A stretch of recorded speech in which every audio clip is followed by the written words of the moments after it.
وادي هنا حطيناها. هي مش هتتقلب لحد ما تمسك نفسها شويه، بعد كده تتقلب تصفر تبقى لونها باهت نطلعها.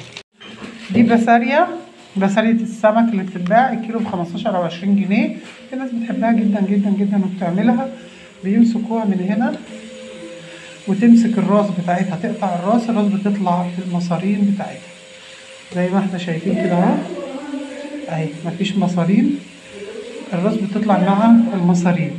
بعدين دقينا توم بكمون وحطيناه عليها وشطفناها كويس جدا واتغسلت بملح وليمون، وهنحط عليها كمان شويه كمون ورشه شطه كده صغيره ونقلبها في بعضيها ونسيبها تتبل شويه. رشه ملح تانية عشان تبقى متحيقه. هنعصر عليها ليمون. وبعد هي كده بتشرب تتبل بالثومه والكمون والليمون. وهنحط عليها رشه دقيق نبدرها، اتصفيناها من الميه كويس جدا، وهنحط عليها رشه دقيق ونبدرها.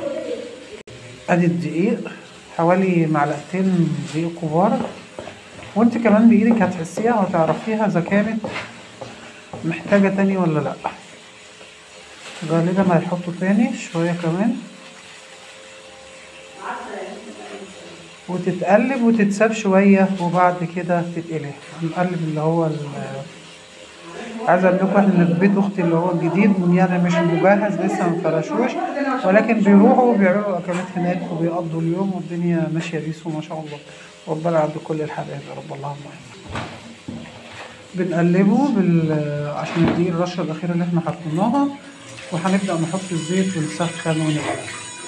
بتسخني زيت كويس وبتحطيها، وبعدين بتوطي البوتاجاز وتسيبها تستوي لانها مش كبيره فبتستوي بسرعه.